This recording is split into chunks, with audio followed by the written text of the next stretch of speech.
Kami mengundang Putri Meltasari untuk memberikan orasi untuk sesi ini.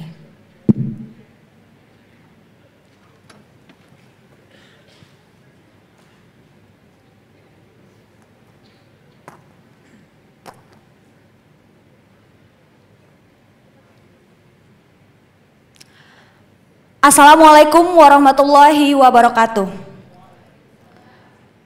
Selamat siang semuanya. Shalom, Om Swastiastu, Namo Buddhaya, salam kebajikan, salam sejahtera bagi kita semua. Saat ini saya, Putri Meltasari, pemuda dari Provinsi Sumatera Selatan, berdiri di hadapan Anda semua. Sebagai suara dari jutaan pemuda Indonesia yang peduli dan beraspirasi terhadap masa depan kita, masa depan yang terancam oleh krisis perubahan iklim. Kita semua menyadari bahwa perubahan iklim ini bukan lagi sekedar isu akademisi atau perdebatan politik belaka.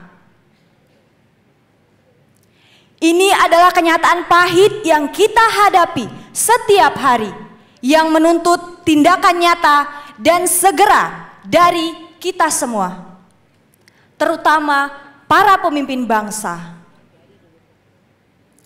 Di Indonesia, kita telah dampak nyata kita lihat dari perubahan iklim sekarang ini. Dari banjir yang semakin sering melanda Jakarta hingga kekeringan yang melanda Nusa Tenggara Timur. Kita menyaksikan bagaimana kehidupan sehari-hari kita terganggu oleh krisis iklim ini. Namun kita juga bisa melihat bahwa meskipun sudah banyak agenda-agenda dan kebijakan yang dibentuk untuk mengatasi perubahan iklim ini, namun implementasinya seringkali masih jauh dari harapan.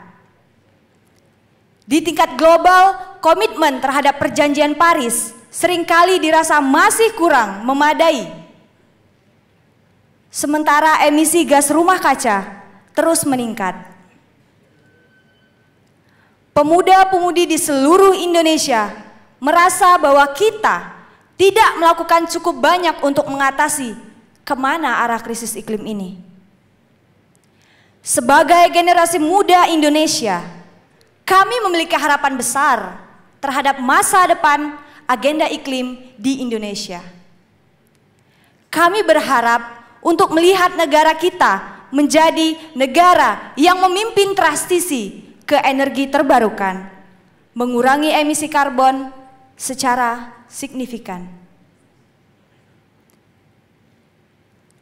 Kami ingin melihat kebijakan yang berpihak pada lingkungan, bukan pada keuntungan jangka pendek. Kami bermimpi bahwa Indonesia akan hijau, sejahtera, dan berkelanjutan, di mana pembangunan tidak lagi merusak alam, tapi sejalan dengan pelestariannya. Kepada para pemimpin bangsa dan dunia, kami para pemuda Indonesia meminta Anda untuk mendengarkan suara kami. Ini bukan masalah masa depan kami saja, tapi ini juga masa depan anak-anak Anda dan generasi mendatang. Kami mendesak Anda untuk berkomitmen lebih kuat dalam upaya mitigasi perubahan iklim. Jangan hanya bicara, tapi bertindaklah. Hentikan eksploitasi alam yang sering kali terjadi. Dorong penggunaan energi bersih dan perkuat regulasi yang melindungi lingkungan. Kami ingin Anda menjadi pelindung, bukan penghancur bumi yang kita cintai ini. Di sekitar kita kondisi iklim semakin memprihatinkan. Ketika saya berbicara di berbagai sudut negeri ini, masyarakat dunia sudah tampak sekali merasakan krisis iklim ini. Di kampung halaman saya, sungai yang dulunya jernih kini mengering di musim kemarau. Sementara di musim hujan, ia meluap dan menyebabkan banjir yang merusak rumah-rumah penduduk. Ini bukan kisah saya saja, tapi ini kisah jutaan masyarakat di seluruh negeri setiap hari harus menghadapi dampak dari buruknya krisis iklim. Sebagai pemuda yang peduli, saya telah berusaha melakukan beberapa yang bisa saya lakukan untuk mengurangi dampak krisis iklim. Dari mengikuti gerakan-gerakan penghijauan di lingkungan sekitar, mengurangi penggunaan plastik, hingga mengedukasi teman-teman sebaya tentang pentingnya menjaga kelestarian lingkungan. Kami generasi muda siap menjadi bagian dari solusi, tapi kami membutuhkan dukungan dan komitmen yang kuat dari para pemimpin bangsa dan juga dunia. Para pemimpin dunia, saat ini kita berada di persimpangan jalan. Keputusan yang Anda buat hari ini menentukan nasib kita di akan datang. Kami pemuda Indonesia percaya bahwa kepemimpinan yang berani dan tindakan yang tepat, kita bisa mengubah arah yang lebih baik ke depannya.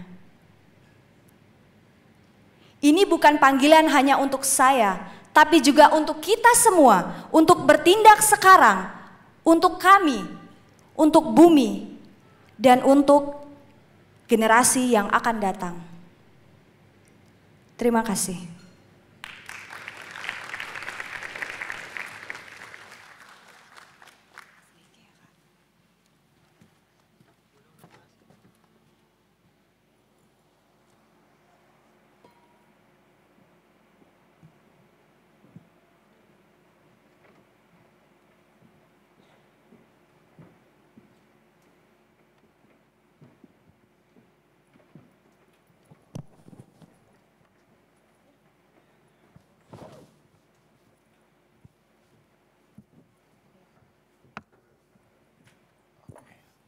Selamat siang hadirin dan hadirat, terima kasih sudah hadir di acara sesi kita kali ini. Kita langsung mulai saja. Salam kenal, saya Wira, saya peneliti di transisienergiberkeadilan.id. Kita saat ini di sesi Can We Get Serious Now? Bagaimana cara kita mempercepat transisi energi khususnya di Indonesia. Sudah hadir di hadapan kita semua Prof. Enya Listiani Dewi, Direktur Jenderal Energi Baru Terbarukan dan Konservasi Kementerian Energi dan Sumber Daya Mineral Republik Indonesia. Beliau peneliti ahli dari Tokyo, dari lulusan Waseda University, dari S1 sampai S3 di sana ya Prof. Dan sebelum jadi Dirjen EBTKE, beliau Deputi Bidang Teknologi Informasi Energi dan Material BPPT. Selamat datang Prof. Salam kenal Mas Wira, Salam terima kenal. kasih. Hadir juga Mas Fabi Tumewa, senior kami dari dulu. Beliau Direktur Eksekutif Institute for Essential Services Reform, ISR. Beliau ahlinya lah untuk segala masalah perlistrikan Indonesia. Dari dulu kita selalu melihat ke beliau, ISR selalu mengeluarkan laporan dan riset yang sangat menarik untuk diikuti. Selamat datang Mas Fabi. Selamat. Terima kasih sudah mengundang saya. Selamat siang semuanya. Hadir juga Kak Aufar Satria, Komisaris untuk Society of Renewable Energy SRI Indonesia dan juga co-founder dan presiden direktur Akarta Energy. Beliau ahlinya untuk investasi dan tadi saya dengar beliau baru mulai masuk ke dalam energi terbarukan gitu kan, dan saya tahu SRI sudah menyeruak di mana-mana, aktivitasnya banyak. Salam kenal dan selamat datang Mas. Selamat siang.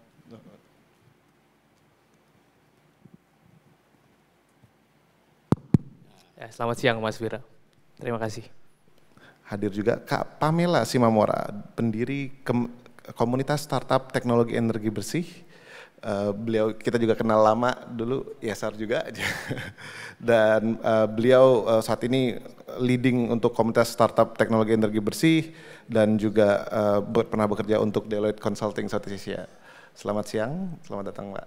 Selamat siang, terima kasih sudah mengundang saya. Oke, jadi mungkin kita mulai dulu dengan langsung ke pertanyaan pemantiknya gitu ya. Mungkin pertanyaan pertama ini yang kita pengen dengar pertama dari Prof. Enia gitu kan, dan juga nanti mungkin ada tanggapan sedikit dari Mas Fabi. Nah, Prof boleh sharing nggak gitu, apa sih rencana pemerintah dan apa saja yang perlu dilakukan pemerintah untuk menjamin 4 pilar transisi energi, yaitu energi akses, energi efficiency, sustainability, dan energi security. Ya, semuanya Assalamualaikum warahmatullahi wabarakatuh. Salam sehat, salam sejahtera untuk kita semua. Semangatnya ya, hari Sabtu aja kita talk yang serius-serius banget gitu. Jadi, untuk tentang energi ini ngomongnya gampang, yang kita tunggu actionnya.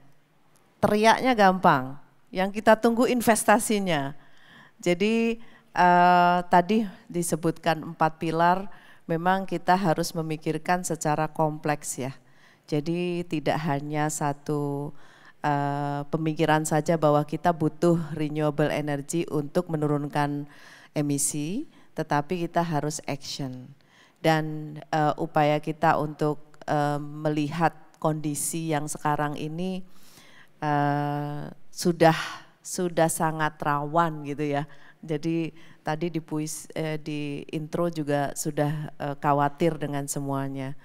Ya, mudah-mudahan upaya kita untuk menurunkan itu ada, dan saya yakin saat ini pemerintah berupaya untuk terus-menerus membuat satu regulasi penurunan emisi, ya kita sudah keluarkan Perpres, dan juga pada saat ini kita minta keseriusan stakeholder untuk juga segera melakukan investasi. Nah, ketergantungan kita ya kepada energi yang berbasis fosil saat ini tinggi sekali. Dan pada saat kita bicara ingin menurunkan fosil itu, ini pertentangan society juga banyak. Seperti kalau kita bicara untuk mengkombinasikan batu bara dengan biomasa. Nah, ini dibilang solusi palsu biomasa itu. Terus pada saat kita mau masuk geothermal, apa yang ada society di lingkungan panas bumi waktu kita melakukan drilling itu bilang bahwa panas bumi merusak air. Walaupun solusinya sudah ada. Jadi kayak teknologi closed loop dan sebagainya itu sudah menjadi satu jawaban. Tetapi kondisi masyarakat di kita masih seperti itu. Lalu masalah hydro. Kalau kita bicara banyak, air bisa menjadi sumber gitu ya. Sumber energi listrik, tetapi ternyata kita tidak menjaga hulunya. Kalau hulunya tidak ditanamin pohon dan sebagainya, akhirnya debit airnya turun. Waktu kita bicara misalnya ada surya, ya kita memasang PLTS. Ini saya juga menghimbau kita semua harus segera memasang PLTS di atap, juga ground mounted skala besar ataupun PLTS apung. Nah, sekarang kita sudah punya PLTS apung, bisa ditaruh di dam-dam. Nah, sepertinya industri juga harus mengarah ke sana. Mungkin itu yang menjadi satu concern kita. Tentu saja setelah ini kita melihat capaian-capaian energi listrik di kita atau investasi kelistrikan di kita untuk menjaga accessibility. Jadi daerah-daerah timur ataupun jangan timur, di sebelah Jakarta aja belum semua itu mendapatkan titik line kelistrikan. Jadi pada saat ini masih ada sekitar 1,6% penduduk kita belum mempunyai listrik. Itu data itu juga dipertanyakan gitu sama banyak orang. Ya, mungkin itu yang harus dibangun ya, sehingga kita bisa mendapatkan akses seperti itu. Terima kasih banyak Prof. Mungkin untuk Mas Fabi, menurut Mas Fabi sendiri bagaimana progresnya selama ini? Kan kita rencananya mungkin banyak yang bagus, tapi apa yang perlu ditingkatkan Mas? Ya, jadi seperti tadi disampaikan oleh Prof. Enia bahwa hari ini kita sangat bergantung pada energi fosil, ya. Dan kalau kita bicara sistem energi itu adalah infrastruktur, karena apa? Ada pembangkit, ada transmisi, ada distribusi, itu adalah infrastruktur. Infrastruktur itu punya nilai ekonomi, ya, karena di situ ada investasi yang besar ya, yang harus dikembalikan. Nah, kenapa saya mengatakan ini? Karena tadi ada kaitannya dengan untuk menurunkan emisi gas rumah kaca. Tadi di awal kita nih ingat yang karakter Quicksilver dan Hulk tadi ya, speed and scale. Kita harus melakukan dekarbonisasi dengan cepat dan besaran. Nah, padahal existing infrastruktur itu masih ada. Jadi saya lihat di Indonesia ini memang tantangan tersendiri kalau mau speed and scale. Misalnya apa? Saya ambil contoh, rata-rata usia PLTU kita hari ini itu 12 sampai 14 tahun. Masih muda dibandingkan usia ekonomi yang 30 tahun. Jadi kalau kita ingin mengakhiri PLTU lebih awal dari usia ekonominya, someone has to pay, karena ada nilai ekonomi yang nggak bisa dihabiskan gitu, yang harus dikompensasi. Itu, jadi memang kita punya kendala-kendala, tantangan teknis. Yang lain misalkan, seperti tadi dikatakan bahwa listrik Indonesia tuh 90, menurut data pemerintah 99%. Tadi Prof. Enia bilang 1,6% ya yang belum punya listrik, itu jumlahnya cukup besar. Nah, tapi juga kalau dari pengamatan kami, kalau kita di Jawa praktis listrik itu 24 jam, 7 hari seminggu tidak pernah mati, praktis nggak pernah mati. Tapi kalau di daerah-daerah lain, mungkin apalagi daerah 3T, listrik itu mungkin tidak 24 jam gitu loh. Karena apa? Karena harus diingat biaya penyediaan listrik itu mahal. Selain membangun pembangkit listriknya, biaya bahan bakar mahal gitu. Nah, padahal justru daerah 3T itu tarifnya yang paling murah. Tarif subsidi yang paling murah. Jadi antara biaya dengan pendapatan itu nggak cucuk kata orang Jawa. Nah, artinya apa? Harus subsidi kan? Nah, hal-hal seperti itu. Jadi memang kita punya tantangan tadi, ada infrastruktur fosil yang usianya masih relatif muda, lalu kemudian akses energi kita belum sepenuhnya merata, dan karena Indonesia ini luas banget dan tersebar, biaya penyediaan energi mahal. Nah, ini yang membuat kompleksitas melakukan transisi energi itu mungkin jauh lebih berat dibandingkan negara-negara lain. Nah, oleh karena itu kita butuh inovasi ya. Sejauh ini yang saya lihat di sisi pemerintah itu mencoba untuk memenuhi kebutuhan-kebutuhan tadi, ada target pembangunan yang akses kelistrikan, listriknya harus tersedia merata di seluruh Indonesia, dan juga sedang meletakkan dasar-dasar untuk melakukan transisi energi. Tadi misalnya beberapa minggu terakhir, beberapa hari terakhir ya, saya dengar Prof. Enia berbicara mengenai pengakhiran dini operasi PLTU. Nah, yang sedang dicari duitnya gitu kira-kira. Nah, ini hal-hal yang menurut saya kompleksitas tadi, Wira. Terima kasih. Terima kasih banyak Mas Fabi. Nah, berbicara soal inovasi nih, mungkin kita boleh bertanya ke Kak Pamela. Kak Pamela sebagai orang yang berkecimpung dengan banyak startup energi, gitu. Kira-kira apa support atau mungkin hambatan apa yang perlu dibantu, yang bisa dibantu pemerintah untuk dihilangkan agar startup energi di Indonesia bisa bergerak lebih cepat? Terima kasih Mas Wira. Ini pertama saya harus terima kasih dulu karena jarang sekali kita diundang di acara publik seperti ini untuk membicarakan clean tech startup seperti itu. Nah mungkin saya sebelum jawab pertanyaan dari Mas Wira, saya kasih konteks dulu. Kenapa sih clean tech startup itu perlu dibicarakan sebenarnya dalam konteks energy transition? Satu, saya perlu sampaikan bahwa kalau kita ngomong transisi energi, sebenarnya kita bukan hanya berbicara tentang bagaimana merubah misalnya PLTU batubara menjadi mungkin PLTS.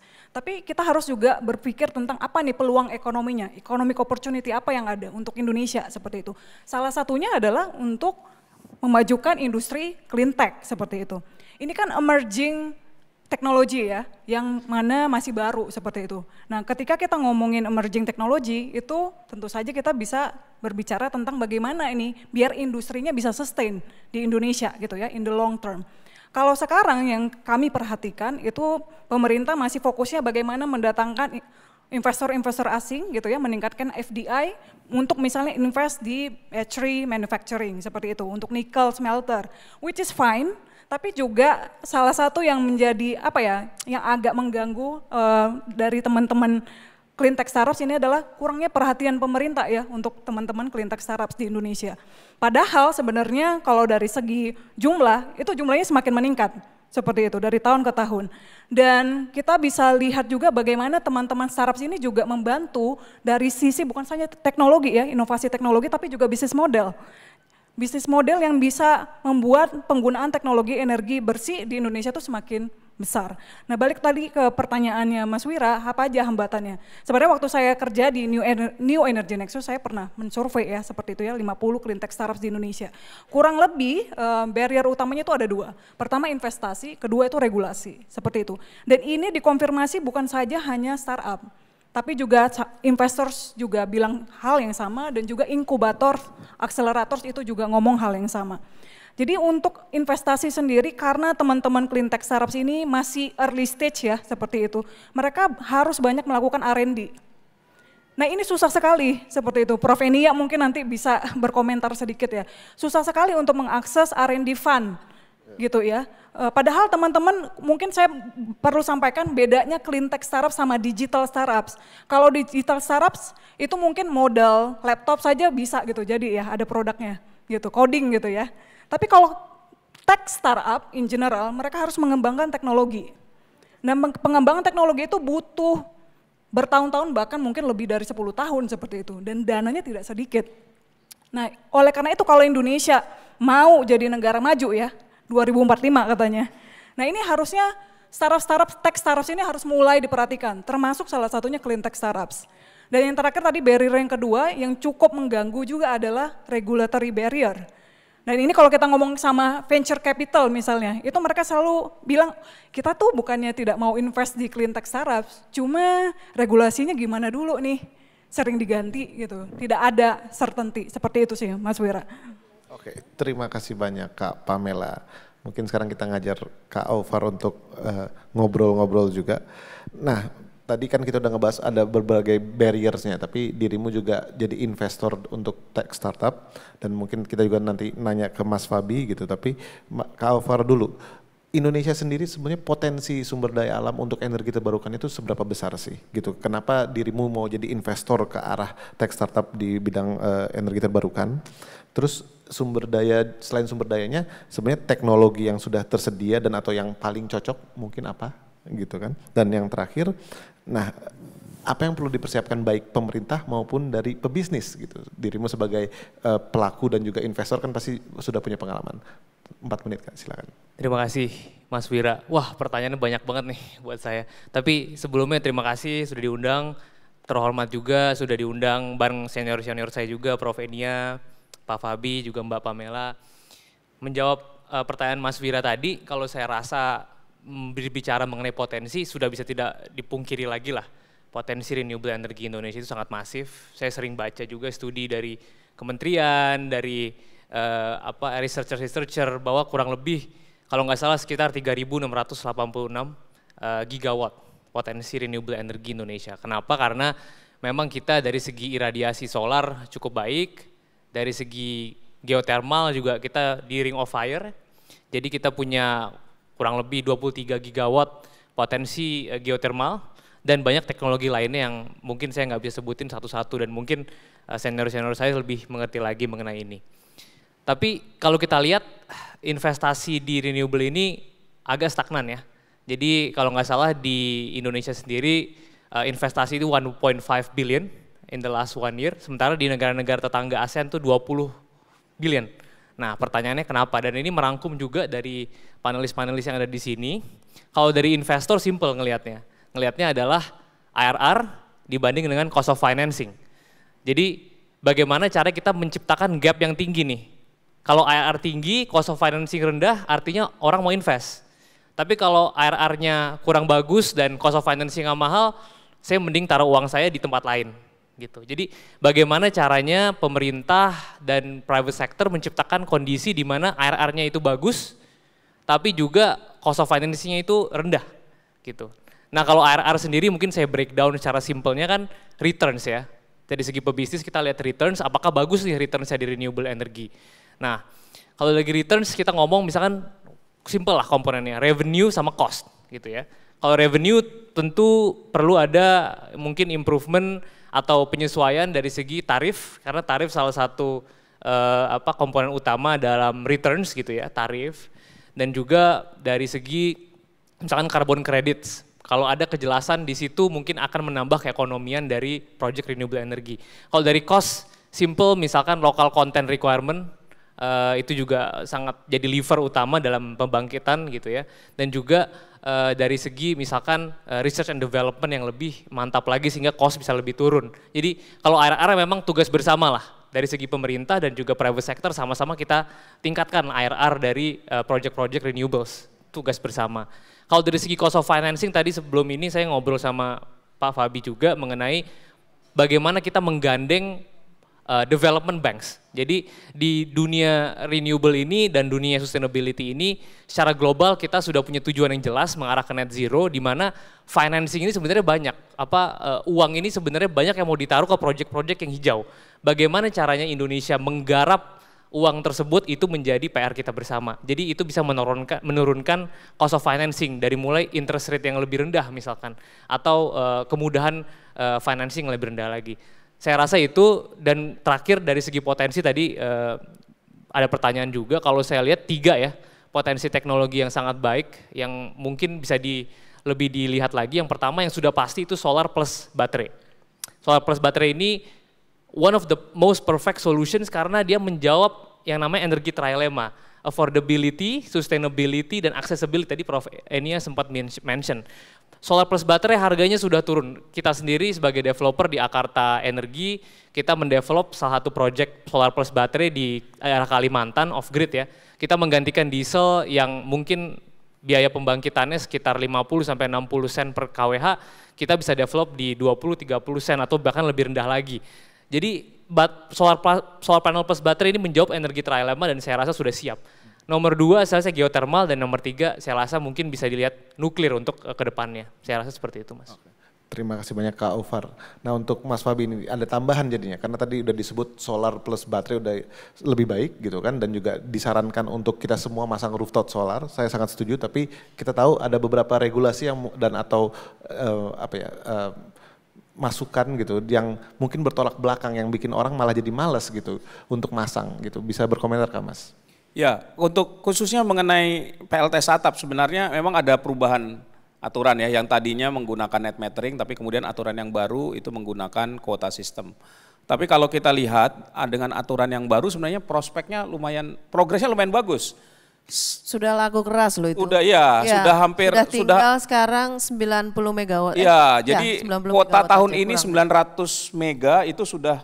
No, kita pasang 600 karena sudah ada sekitar 400. Total ya. itu 901 megawatt. Ya, ini sudah. Lalu sudah tinggal kuotanya 60-an. Tinggal 60. Jadi memang kalau kita lihat cukup besar animonya. Nah, harapannya memang kuotanya bisa ditambah. Nah, memang tantangan berikutnya kalau kita ingin mendorong penetrasi PLTS atap, karena menurut saya ini potensinya sangat besar. ISR pernah menghitung kalau semua bangunan rumah aja ya, kita nggak nambah bangunan seperti gedung ini atau mall gitu ya, bangunan rumah aja itu potensi PLTS atap dari seluruh bangunan rumah di Indonesia dengan mempertimbangkan karakter kekuatan atap dan lain-lain, share ininya ya, akses rate-nya itu hampir 655 gigawatt peak kalau bangunan rumah. Nah ini, tapi kita harus ingat bahwa semakin banyak PLTS atap menciptakan tantangan bagi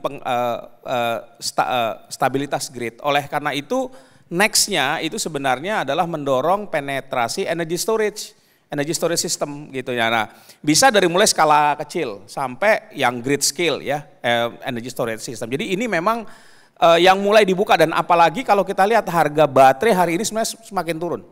Jadi memang saya ingin menyarankan juga kalau nanti menggunakan PLTS atap, kalau mampu pasang baterai karena harganya udah tambah murah, pasang aja baterai 5 kWh gitu ya. Jadi nggak membebani sistem PLN, dan itu membantu untuk meningkatkan stabilitas grid juga. Jadi ini yang saya kira inovasi. Nah, ini menjadi penting, siapa yang bisa menyediakan teknologi dengan bisnis model seperti itu tanpa membebani konsumen. Karena misalnya apa? Kalau sekarang kita jadi pelanggan PLN, kita tinggal bayar listriknya PLN. Tapi kalau PLTS atap kita harus untuk skala rumahan, kita harus invest di capex. Nah, ada nggak startup yang bisa menyediakan model bisnis baru gitu, misalnya yang PLTS atap plus storage itu tidak perlu membebani konsumen untuk rumah tangga. Gitu, itu kira-kira. Nah ini tantangan menurut saya yang kalau ini bisa diselesaikan akan meledak itu PLTS atap lebih tinggi mungkin, Prof, dari yang 900 itu. Siap, terima kasih banyak Mas Fabi. Kita kembali ke Prof Enia, bisa berkomentar apakah ada rencana tadi untuk menambah kuota ke depannya, dan di jangka panjangnya apakah realistis, kita saat ini kan ada target net zero by 2060. Apakah itu realistis, dan apakah bisa realistis juga kita bilang kita kejar ke 2050 juga bisa? Bagaimana Prof? Rencana kalau khusus kuota PLTS atap sekarang sedang dibahas ini, yang non-wilus PLN. Jadi non-wilus PLN ditambah, lalu di wilusnya wilayah usahanya PLN itu juga akan ditambah. Target kita itu masih 4,6 giga. Jadi targetnya lumayan besar, tetapi memang masalah jaringan kan yang kestabilan jaringan dan lain sebagainya yang diukur ini. Jadi rada slow speed, tetapi saya rasa makin banyak. Nah tadi saya mungkin sedikit menanggapi sebentar. Investasi, jadi minggu lalu saya mewakili Pak Menteri di Asia Pacific Economic Cooperation APEC. Di wilayah Asia Pasifik itu sekarang investasi untuk renewable, investasi untuk green itu sudah meningkat 1,7 kali dari 70% maksud saya. Dari perbandingan 1 banding 1,7, jadi 70% sudah naik. Sehingga bank-bank internasional itu sekarang sudah mulai sangat bergeser untuk investasi ke green. Lalu about local content, tadi ini sudah tidak ada perkataan lagi, saya harap itu menjadi satu alasan. Karena the last 2 months kita sudah solve problem itu. Sekarang mulai ada wording mengenai TKDN proyek EBT ya. Jadi ini thresholdnya sudah sangat minimum, dan kita wave untuk international investment itu bisa masuk lebih cepat. Kita butuh 55 billion US dollar sampai dengan 2030 untuk investasi di green. Itu yang kita perlukan. Nah, pada saat kita bicara net zero emission 2060 mau ke 2050, kita butuhnya finance memang. Itu ya, dan sekarang tidak ada alasan lagi untuk local content jadi barrier dan sebagainya ya, seperti kayak saya katakan tadi, nanti tolong dilihat dari peraturan menteri kita yang baru, lalu Kepmen, lalu peraturan Dirjen yang sudah baru saja kami keluarkan, dan ini kita meminta international partner untuk menjadi bagian dari investasi transmisi juga. Jadi memang benar infrastruktur kita itu perlu diperbaiki. Dalam artian ini sudah di-announce ya sama Prof. Emil Salim itu, tahun depan itu akan Indonesia Timur akan sangat low, sangat rendah curah hujannya. Yang dibutuhkan di wilayah sana adalah air bersih. Air bersih, dan air bersihnya dari mana listriknya? Kalau dari diesel tinggi, mahal. Sehingga kombinasi antara smart grid yang dengan fotovoltaik juga baterai, kita berharap itu memang lebih murah lagi, paling tidak kita bisa menyediakan energi yang bersih untuk yang Indonesia Timur, karena kalau diesel bisa sampai 50 sen, 40 sen gitu ya. Ini harus kita kurangi. Nah, sekarang saya juga meminta banyak pihak untuk kita ke arah Indonesia Timur, karena di sana juga tidak ada grid. Jadi super grid kita cuman ada di Kalimantan, Sumatera, Jawa, ya, Sulawesi, tidak ada wilayah ke sana lagi. Jadi ini perlu menjadi perhatian. Mungkin itu kalau bicara 2050 bisa enggak ya show me the money. Baik, terima kasih banyak Prof. Enia. Nah ini mungkin ke Kak Pamela nih. Tadi udah disebut ditantang nih oleh Mas Fabi. Bisa nggak startup itu memikirkan, kan tadi dirimu bilang inovasinya bukan hanya hard teknologinya juga, tapi manajemennya, soft technya juga. Kita tahu bahwa ada beberapa contoh misalnya rooftop leasing, dan itu mungkin susah kalau di Indonesia karena isu dengan net metering dengan PLN juga masih berantakan. Nah menurut dirimu apa solusinya atau apa jalan yang bisa kita tuju supaya mempermudah untuk orang-orang perorangan itu untuk masang dan tech startupnya juga tetap cuan? Oke, mungkin nggak spesifik ke solar PV startup ya, karena I think untuk solar PV startup justru menurut saya itu lumayan bagus sebenarnya di Indonesia. Nanti ada pembicara dari Surya ya, kelihatan bagaimana mereka hari-hari ini lebih mudah lah mendapatkan investasi seperti itu.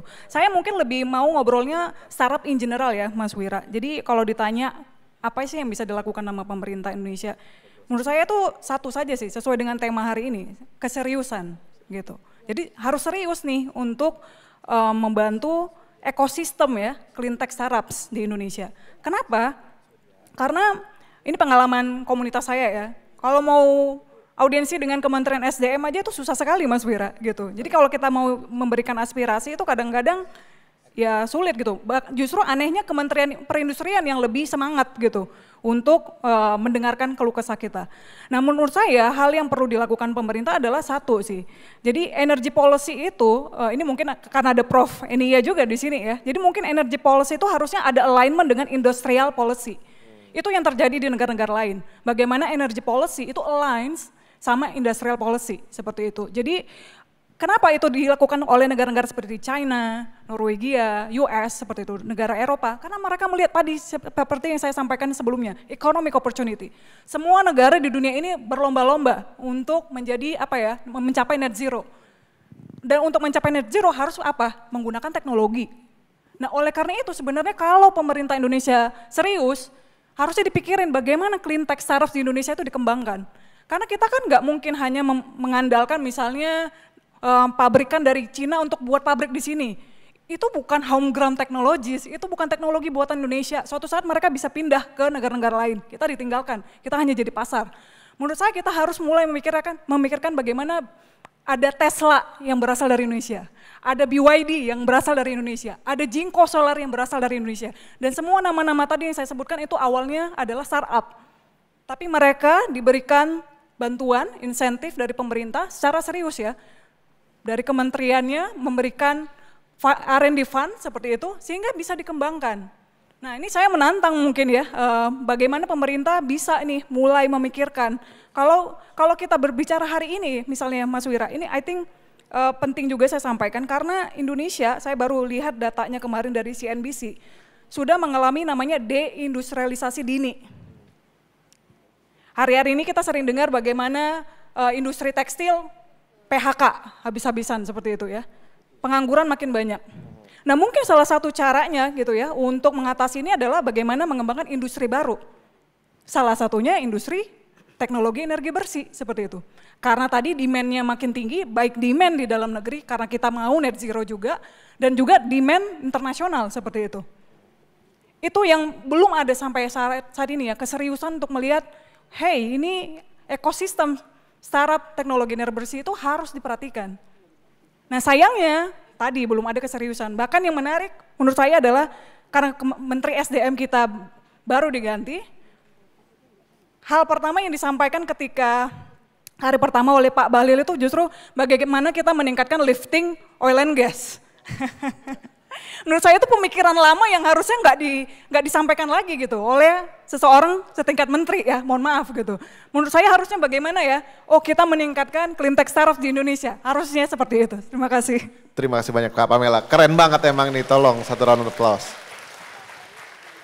Oke.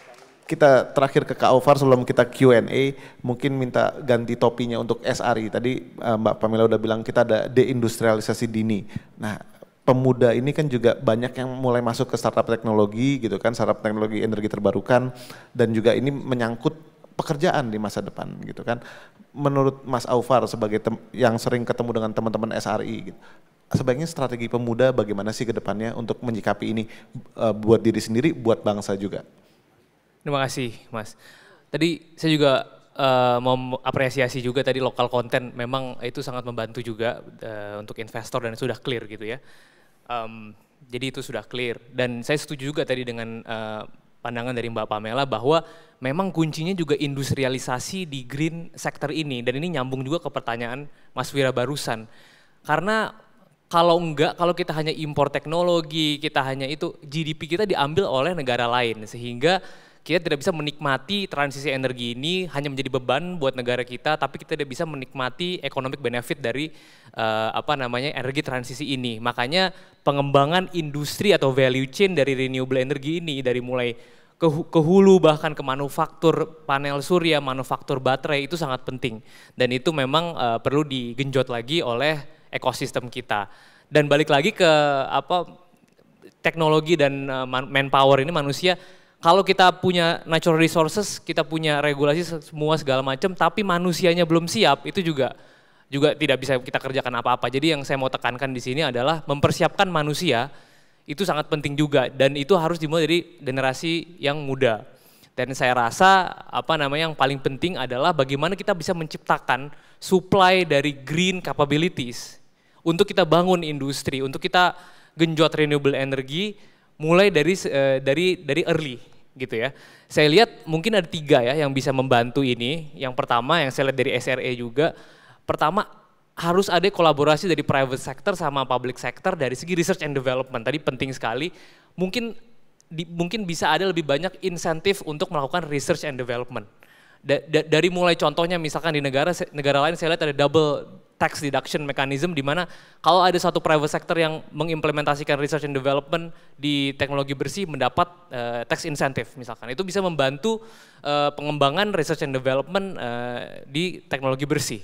Contohnya satu itu. Dan yang kedua saya lihat teman-teman di SRE juga sudah melakukan ini dan juga sudah banyak melakukan inisiatif-inisiatif terkait menggandeng anak-anak muda dari sejak SMA atau bahkan sejak SMP untuk belajar lagi mengenai ekosistem energi bersih atau sustainability.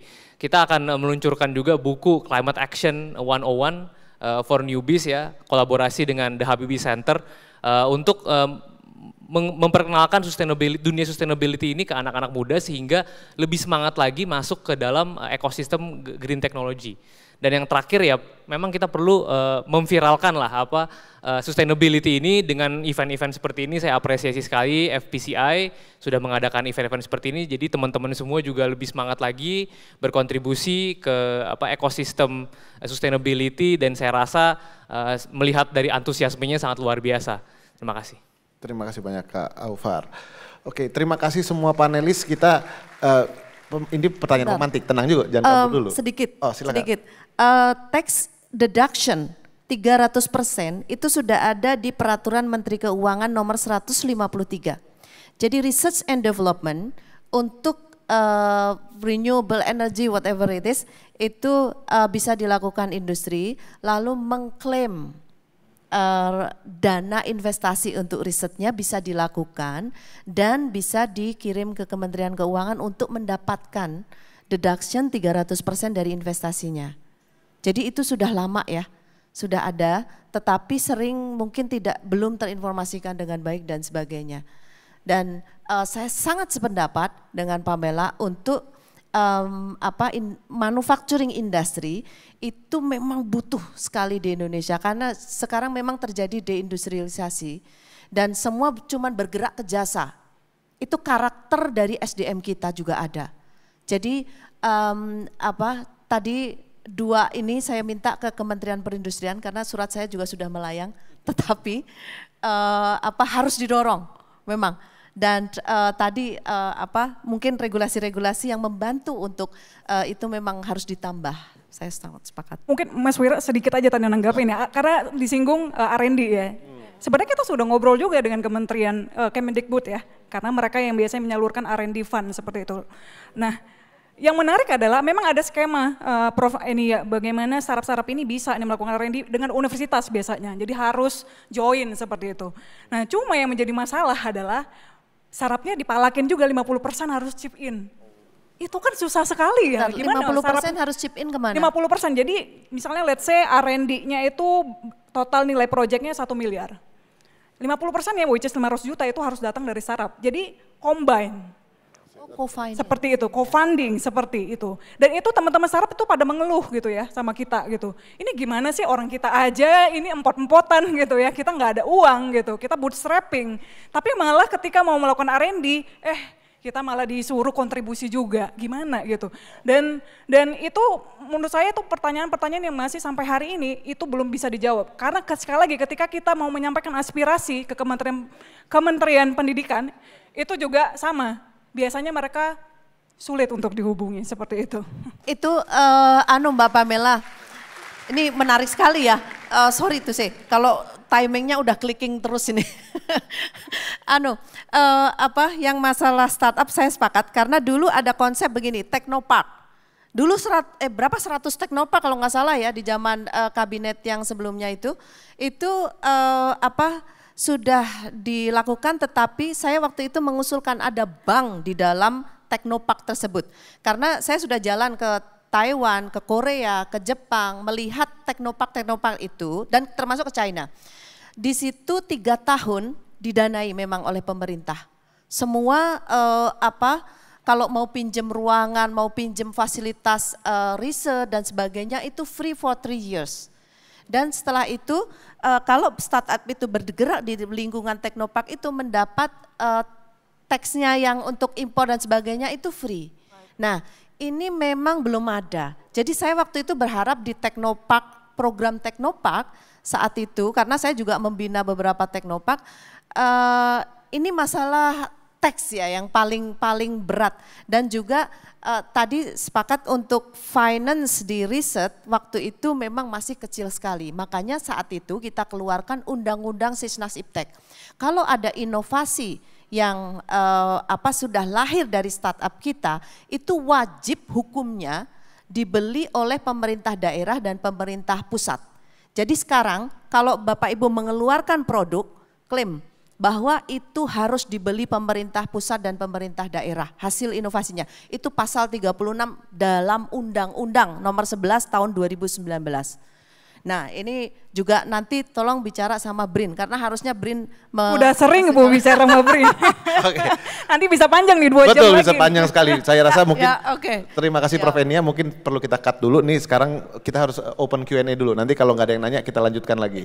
Oke, ada sesi Q&A 18 menit untuk teman-teman hadirin dan hadirat yang ingin bertanya. Silahkan langsung bertanya, tolong sebutkan nama, institusi dan juga pertanyaannya secara singkat. Silahkan.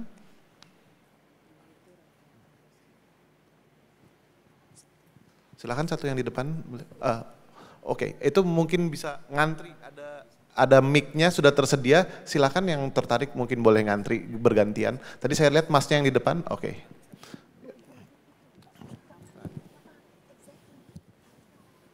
Baik, terima kasih. Perkenalkan nama saya Angga Saputra dari IPB, Institut Pertanian Bogor.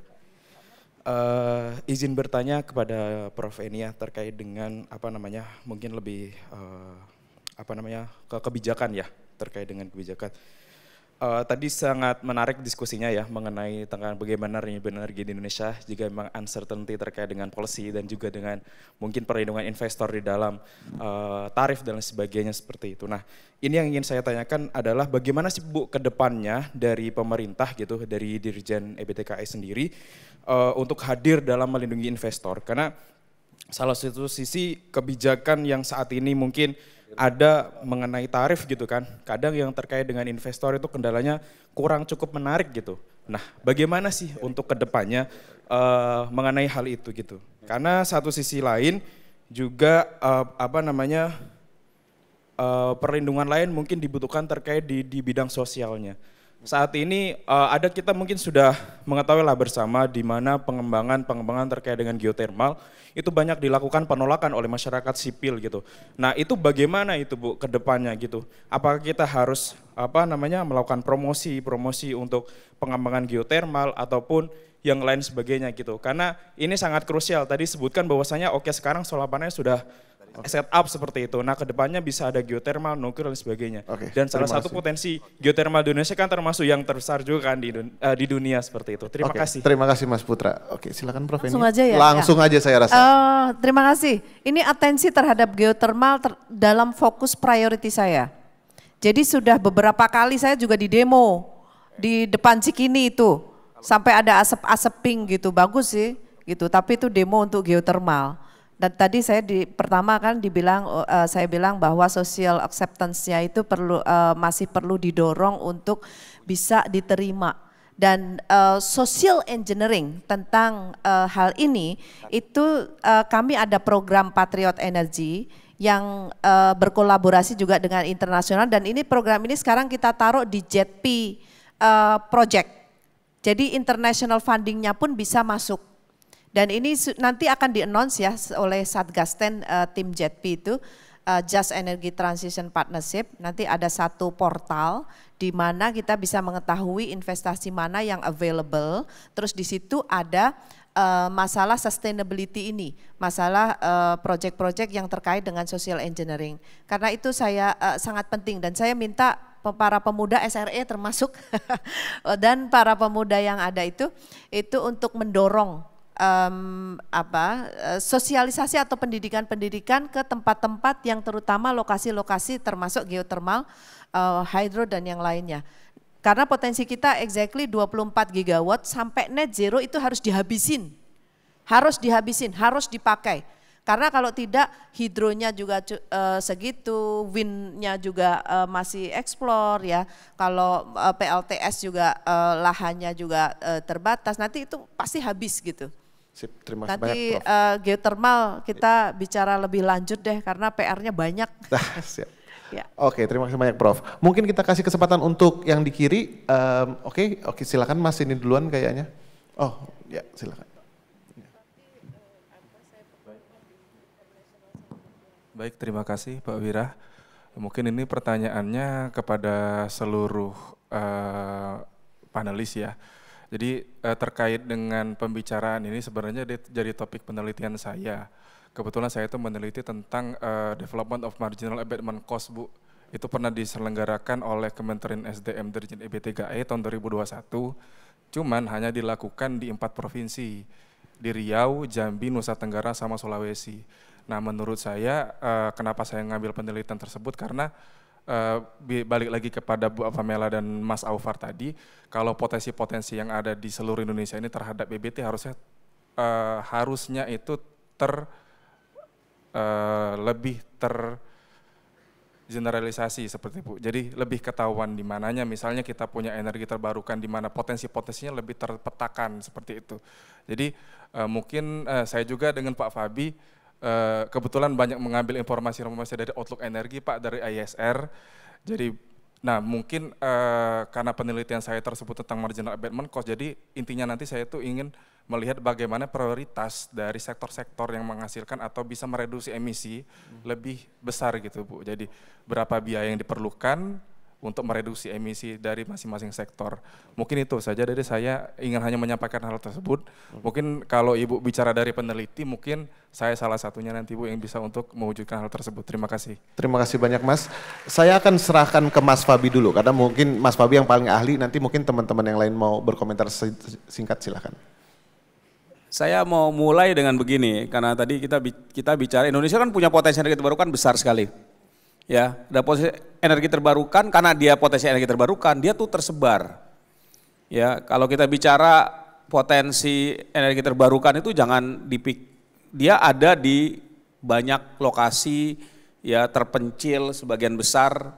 40% geotermal kita ada di kawasan hutan lindung, ya sebagian besar dari potensi hidro kita juga ada di kawasan-kawasan hutan yang ekosistemnya cukup sensitif ya. Sehingga tidak heran kalau ingin mengembangkan energi terbarukan yang skala besar seperti panas bumi maupun hidro itu banyak berhadapan dengan resistensi masyarakat. Dan faktornya banyak ya, karena ada trauma, ada misinformasi, mungkin pengembangnya itu kurang melakukan pendekatan ke masyarakat dan lain sebagainya. Ini banyak faktor, tidak bisa di generalisir gitu. Tapi kita tahu bahwa ini harus dikembangkan. Nah, saya ingin mendorong sebenarnya juga bahwa yang namanya pengembangan energi terbarukan tuh jangan harus dipikirkan yang skala gede-gede. Kita bicara orde gigawatt gitu ya. Karena energi terbarukan itu dalam berbagai skala pun bisa dikembangkan. Dan teknologinya ada. Kalau kita bicara hidro, kita bisa mengembangkan dari pikohidro, mini hidro, mikro hidro gitu ya. Dari yang skala ordenya puluhan watt gitu ya, ratusan watt sampai kilowatt, sampai megawatt, sampai gigawatt bisa. Nah, di sini sebenarnya yang kadang-kadang nggak pakai hitung-hitungan ekonomi. Karena apa misalnya? Kalau kita tahu ada teknologi pikohidro. Pikohidro tuh bisa generate electricity sampai dengan 1 kilowatt, 2 kilowatt gitu ya. Dan itu hanya butuh air mengalir aja sebenarnya. Teknologinya ada, murah. Itu kalau dipakai masif, itu kita bisa ngelistriki desa-desa daerah tertinggal. Satu, ya. Lalu yang lain apa? Ada inovasi di biogas yang skala kecil namanya gas rawa, itu ada di Jawa Tengah. Ya, gas rawa itu bisa dipakai, ya. Jadi itu gas yang ada yang istilahnya apa ya? Stranded gas gitu ya. Itu dipakai, bisa disalurkan bisa dipakai buat masak, menggantikan LPG, gas rawa. Ya, kami pernah menulis buku, itu mungkin bisa dicek, judulnya Transisi Energi Bersama Rakyat. Itu pengalaman bagaimana pengembangan energi terbarukan di skala komunitas di Jawa Tengah, yang beberapa diusahakan oleh masyarakat, tapi juga ada yang didanai lewat APBD. Ya, kawasan pertanian yang butuh irigasi, ya tadinya pakai diesel, harga solarnya mahal, ya disupport oleh Pemda membangun pembangkit listrik untuk pompa air, untuk irigasi. Sekarang mereka kelompok petaninya nggak perlu mengeluarkan uang untuk beli solar, untuk beli BBM, karena pakai PLTS. Nah, yang skala-skala ini yang menurut saya hari ini harus kita dorong terus menerus. Jadi kalau dibilang transisi energi itu berbiaya mahal, iya.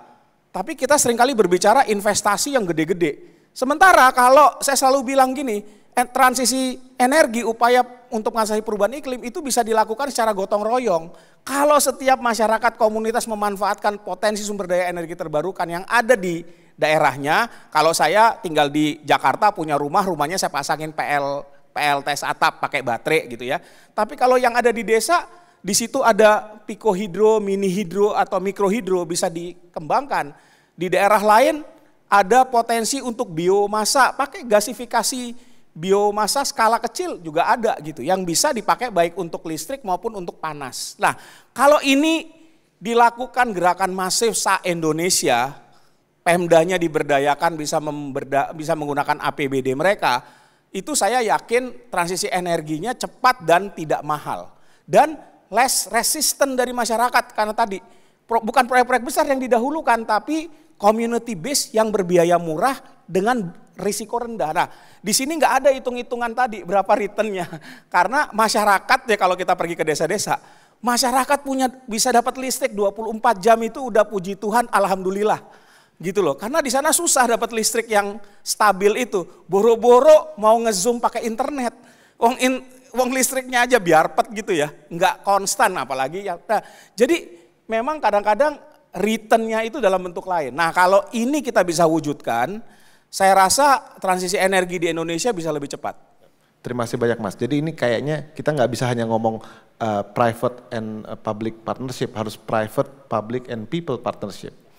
Mungkin ada dari Ibu gimana? Kita petanya dari SDM udah ada gitu kan? Iya, tadi saya menanggapi itu pertanyaan yang mengenai map ya. Coba klik ESDM Go ID, di situ ada one map. Itu nanti bisa diketahui renewable energinya ada di mana saja, potensi mineralnya ada di mana saja bisa diketahui. Jadi daerah-daerah yang butuh kelistrikan juga bisa diketahui. Nah itu salah satunya. Lalu mungkin upaya kita untuk menurunkan emisi karena tadi menyinggung efisiensi energi atau konservasi. Semua orang yang ada di ruangan ini tolong setelah keluar dari ruangan ini lakukan yang namanya efisiensi energi. Kita melakukan efisiensi energi 1 kali saja itu sudah menurunkan 32% emisi kita. 132 juta ton CO2 bisa turun. Apa yang mesti kita lakukan? Banyak menggunakan produk elektronik kalau pulang ke rumah. Ada rice cooker, ada kulkas, ada mesin cuci dan lain sebagainya. Coba itu ganti dengan yang lebih efisien. Jadi kalau beli ya ini kayaknya cewek-ceweknya beli lebih dari 50% nih. Nah itu kalau ngelihat pulang ke rumah nanti bilang ke ibunya, Bu tolong ganti rice cookernya dengan rice cooker yang ada bintangnya. Jadi kita di Kementerian SDM sekarang mengencourage semua industri yang mempunyai produk-produk kelistrikan termasuk TV, AC dan lain sebagainya itu harus melakukan, harus membuat produk yang lebih efisien energinya. Jadi cukup misalnya 200 watt, 100 watt, jadi lebih turun wattnya tetapi penggunaannya sama. Nah ini sudah ada bintangnya, jadi kalau beli barang elektronik itu milih yang bintangnya 5. Jangan yang hanya bintangnya 1, bintangnya 5, itu perhatikan. Nah nanti orang-orang bilang, wah Bu perlu investasi yang banyak. Loh, tapi kalau kita melihat dalam 1 tahun, kita sudah menurunkan penggunaan listrik dan sebagainya yang lebih efisien, itu sudah upaya tanpa kita harus melakukan sesuatu biaya tapi pengurangan emisinya itu luar biasa. Kita menghitung itu 32% loh dari target kita. Jadi dengan melakukan hal yang kecil seperti itu pun sudah menjadi satu upaya. Lah katanya mau 2050. Terima kasih Prof, sangat mau. Ya, mungkin untuk itu kan saat ini kita mensubsidi kendaraan listrik. Kenapa kita nggak bisa mensubsidi kalau yang star ratingnya lebih tinggi kita subsidi? Karena mungkin ada masalah cost berarti kan. Oke, mungkin kita berikan kesempatan ke teman-teman yang di kanan. Kalau boleh yang di row kanan gantian yang Sri Kandi dong. Tadi udah 2 lanang gitu. Mungkin ada Sri Kandi yang tertarik dulu. Terima kasih Mas, yang di depan saya reserve dulu ya. Ada itu Mbaknya? Silakan Mbak. Terima kasih. Terima kasih kepada panelis atas paparan diskusinya yang sangat berwawasan kepada kita semua. Seperti yang Mas Wira tadi katakan, kalau transisi energi itu kan adalah program yang kompleks yang harus membutuhkan kolaborasi dari public, private, dan society. Nah, saya mau bertanya kepada Ibu Enia, sebenarnya di tingkat pemerintah itu bagaimana kolaborasinya sekarang ini supaya karena kan kita yang sudah ketahui terjadinya inconsistency in regulatory yang menyebabkan barrier pada private dan startup untuk berinovasi dan melakukan research and development. Nah itu bagaimana sebenarnya kondisinya itu di tingkat pemerintah, koordinasinya itu, dan kalau misalnya ada yang perlu ditingkatkan untuk kedepannya supaya lebih ke satu suara dan meminimalisir inconsistent public policy itu bagaimana? Terima kasih. Prof silakan 2 menit kalau bisa. Iya, intinya kita antar pemerintah pasti bicara dan perlu bicara lebih banyak. Dan kadang-kadang begini, kalau karena di Kementerian SDM itu sektornya ada di ranah di bawah koordinasi dari Kemenko Marinvest, Kemenko Maritim dan Investasi, maka kita berkolaborasi di situ. Termasuk di dalamnya misalnya masalah solusi TKDN itu sudah lebih dari 2 tahun nggak habis-habis ya. Nah kemarin 2 bulan kita selesaikan karena mindsetnya saya rubah. Jadi pada saat ini selalu yang dipikirkan adalah komponen, tetapi jasanya nggak pernah dihitung. Jadi peran dari SDM kita sendiri itu nggak pernah dihitung dalam istilah local content. Nah begitu kita suarakan konsep yang berbeda, akhirnya menerima. Nah ini salah satu contoh bahwa kita berkomunikasi dengan berbagai kementerian untuk berkolaborasi. Pastinya ini kalau ada problem sesuatu nanti kita angkat ya, lalu kita bicarakan bersama di kementerian sehingga tidak ada silo-silo tadi. Dan regulasi juga kadang memang terlihat ada yang ini bertentangan gitu. Nah ini kita bicarakan lagi. Tadi masukan seperti teks yang tidak didapat itu salah satu yang bagus sekali untuk nanti kita komunikasikan.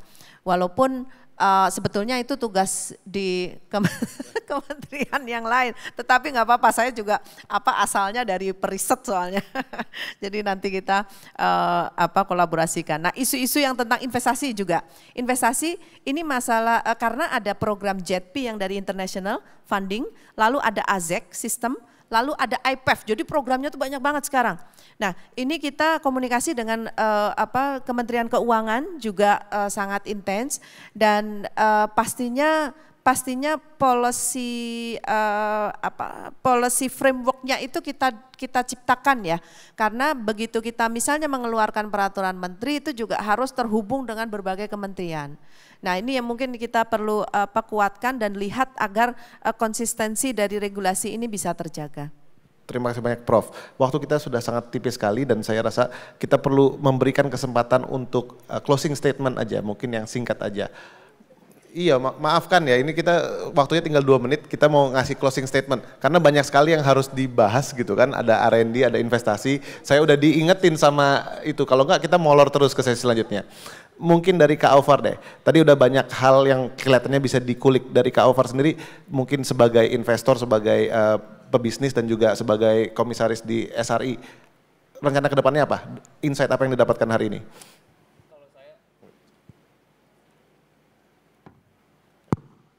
Ya, kalau saya sebenarnya tadi mau mengulang apa yang sudah disampaikan oleh Pak Fabi tadi. Jadi pengembangan renewable energy berbasis regional, berbasis skala kecil gitu ya, itu sangat berpotensi. Saya sebagai investor juga sudah melihat mengembangkan juga Pak solar plus baterai di daerah-daerah off grid di kurang dari 500 kW masing-masing gitu ya. Itu sangat berpotensi dan mungkin teman-teman juga bisa melihat nanti di daerah-daerah lain di Indonesia Timur tadi Prof. Enia sampaikan itu banyak potensinya dan saya rasa sekarang saatnya untuk kita bareng-bareng nih sebagai kita semua mau mengakselerasi renewable energy, ya udah kita develop sistemnya di SRI juga kita sering develop microgrids, jadi ayo bareng-bareng kalau ada yang pengen mendevelop, saya rasa sekarang saatnya gitu ya.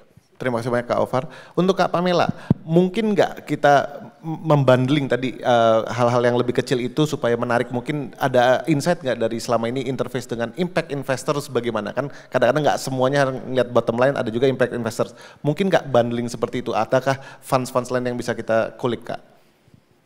Membundling apa nih Mas? Mungkin bisa tadi kan ada proyek-proyek yang lebih kecil itu kan ya. I see. Ya itu bisa ya, tapi sekali lagi mungkin konteksnya seberapa signifikankah itu membantu Indonesia untuk bertransisi, itu juga kan perlu dipertanyakan ya. Saya nggak bilang bahwa community based projects itu tidak penting, tentu saja itu penting gitu ya, dan itu punya meritnya sendiri ya, karena itu lebih dekat dengan masyarakat dan masyarakat bisa berkontribusi dan bahkan bisa menciptakan lapangan kerja baru ya untuk tingkat lokal. Tapi mungkin yang menjadi perhatian saya, karena sekali lagi saya mewakili teman-teman startup, itu bagaimana pemerintah harus mulai serius nih memikirkan tadi alignment antara energy policy dan industrial policy. Karena kalau mindsetnya kita masih hanya untuk mengundang investor-investor asing untuk buka pabrik di Indonesia, buka pabrik baterai, pabrik EV dan pabrik-pabrik lainnya, menurut saya itu pemikiran-pemikiran yang harus mulai kita tinggalkan. Kita harus, kalau kita benar mau menjadi negara maju, harusnya kita berpikir teknologi apa yang bisa kita kembangkan, yang homegrown technologies. Salah satunya adalah clean tech technology. Karena kenapa? Karena demand-nya akan terus meningkat. Kita harus lahirkan Elon Musk dari Indonesia, menurut saya ya.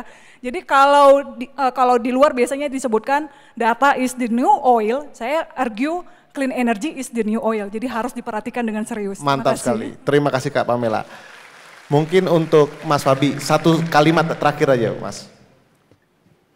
Ya, temanya, topiknya kan we get serious ya, now gitu ya.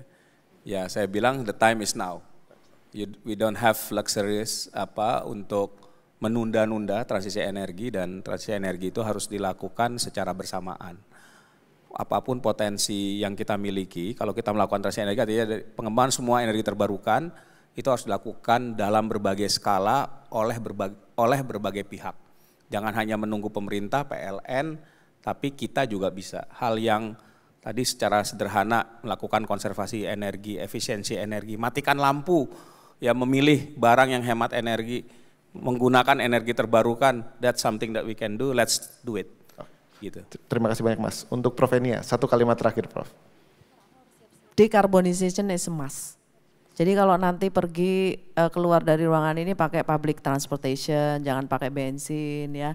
Bensinnya kalau perlu beli yang bioetanol. Ataupun kalau solar pakai yang biodiesel. Ini sebentar lagi mandatori 40% kita terapkan. Dan saya harap juga semua industri juga bergerak untuk mensupport energi transisi. Kalau satu aja saya saranin ke Mbak Pamela ini, karena your voice is important. Saya senang sekali dengan energinya Mbak Pamela. Satu aja ya, industri yang melakukan tadi pembangunan mikrohidro, turbinnya, setiap saya ke lokasi, jawabannya itu cuma satu, dibikin di Bandung. Bandung ini tolong di-cloning deh ke seluruh Indonesia, karena cuma ada satu pabrik. Kalau kita bicara tentang industri energi angin, nggak ada yang bikin blade sekarang, nggak ada.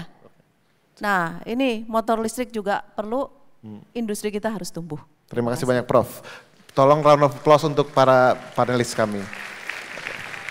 Mungkin kita akan penyerahan hadiah dari... Baik, terima kasih kepada semua panelis. Kami undang semua untuk mengambil foto bersama, jadi bisa berdiri di depan. Dan juga dari FTCI akan ada souvenir yang akan kami bagikan kepada semua panelis.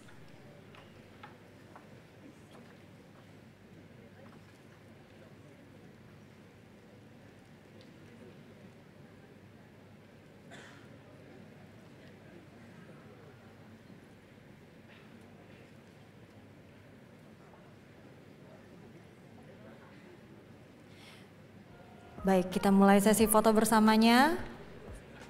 3, 2, 1.